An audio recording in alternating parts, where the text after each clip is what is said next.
Introduce you to Casper, our albino skunk.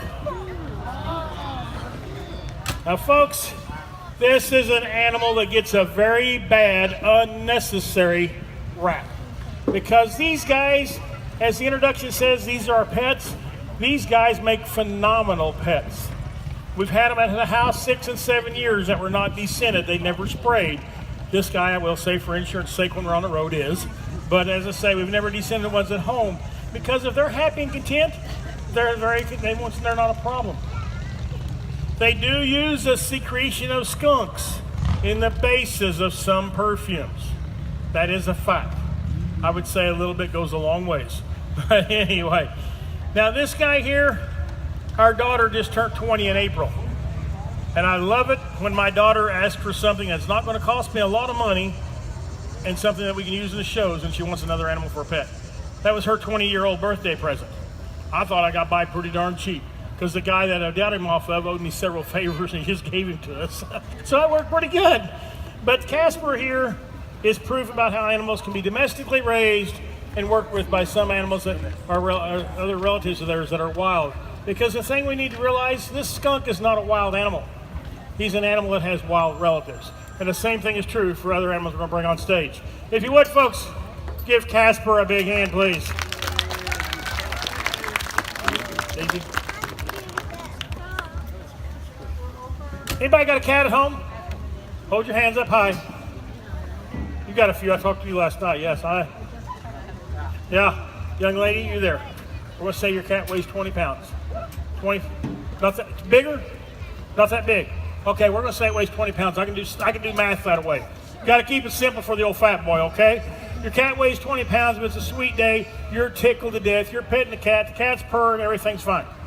If it's a bad day, you wish your cat was 40 pounds smaller. Its teeth and claws, and you can't get away far enough. Well, the only difference between your cat and my cat is size. Right down there, my cats weigh 900 pounds. Those cats are 52 inches tall, top of the head. Those cats eat 20 pounds of meat a piece a day. Those cats are 8 years old. They are our ligers, Tank and Charlie. They're half lion, half tiger. You guys obviously paid your admission price or had a ticket to get on the fairgrounds today. It's free to go see those ligers on the fairgrounds. If you don't go down there and look at them and don't go, wow, that's your fault. But as I say, one of these situations that way. I'd like to invite you down there, but we're going to show you another cat right now. A cat that's native here to North America. A very unusual girl that she is. I'd like to introduce you to Daisy, our North American mountain lion. You're looking at a mountain lion. You're looking at a cougar. You're looking at a panther, as some people call them. Now, I hate to be the bearer of bad news to some people, but there is no such thing in North America as a black panther as an animal.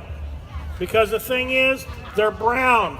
Some of them may be a darker brown, but they are not black. If you see them during daylight, you will realize that they are not black. This girl here now is about 12 weeks old. And you notice she's doing this right here? Folks, this is her playing because she has her claws.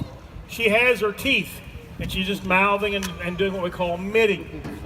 Now, the thing about this girl, as she matures, those spots will leave to help her blend into the habitat a little different as she gets older. This girl's daddy weighs 170 to 180 pounds. He is a big boy. I've had a lot of fun with him over the years also. What I want you to notice about this cat is I want you to notice the athletic capabilities. This is one cat I totally refuse to ever keep at the house unless they're in a covered cage.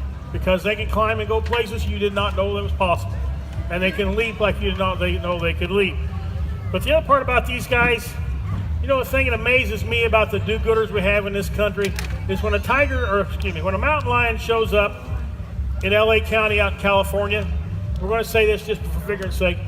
It shows up out there, the people who live in San Francisco say, hey, he was there, leave him alone. Let him stay there. But 3 weeks later, a mountain lion shows up in San Francisco, and the do-gooders say, hey, come and trap him and get him out of here, take him back to LA. Now, folks, come on.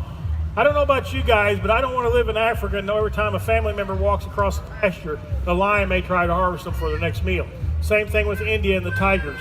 So that's what we got to realize about these animals here. If we want to protect them, we got to either keep habitat for them to survive, or we got to learn to live with them.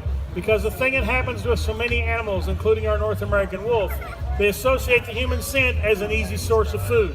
When they do that, it's called dead animal, because the farmer's got to protect his property and got to protect their family. And I don't blame anybody that way, because when an animal gets where they're not scared or respectful, whichever terminology you want to use, it can be a bad situation. Who wants to take her home with them? All right, Daisy, it's time to go home. Go home, Daisy. Go home, Daisy. Now, did you see what happened? She saw my back was turned to her. That's the thing those cats will do every time. But as I say, one unique situations. I better see where we're going here next.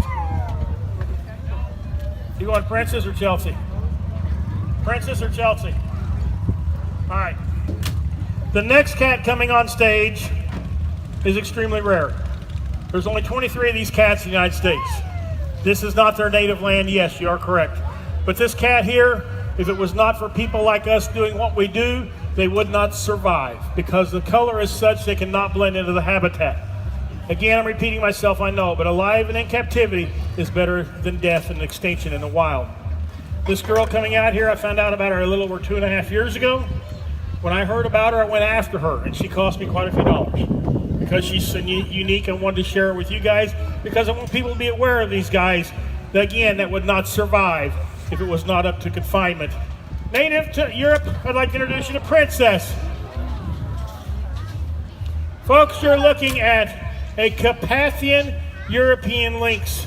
The European lynx are normally brownish in color, as the native species bobcat is here in the United States. See this red color? This cat cannot blend into the habitat. She will not survive in the wild. This cat here, to me, is proof about how these animals can be readily domesticated, because she's no different than your cat, just twice as big, maybe 3 times as big. But the thing about this girl here, that red color, kind of hard to blend in amongst the brown in the trees and the green in the grass. Now, this cat, see what I mean? Now, this cat here eats 2 to 3 chicken leg quarters a day. And again, our daughter thinks a lot of her also. I was told if anything happened to this cat, not to bother to come home. So as I say, one of the things that way. Now, Princess here, you know, I was raised that sticks and stones might break my bones, but names wouldn't hurt me. People call you a name, you just ignore it, go on. No big deal. Well, now we move to what I call the marshmallow generation. Because if you throw marshmallows at somebody, they're offended, let alone names. I do not believe in worrying about being politically correct. However, for this part of the show, we do worry about being politically correct. There's 3 ways to take this cat off stage. One way is open the door and she walks off stage. It's happened 10 times since we've had her. I will admit 3 times have been right here at the Walworth County Fair. The other way to take this cat off stage is take the leash and drag her. That don't look too good.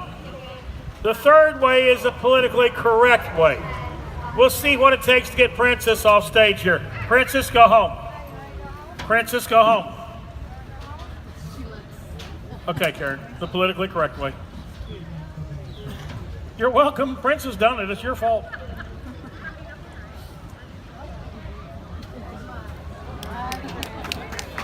Good, guys. Give Princess and Karen a big hand, please.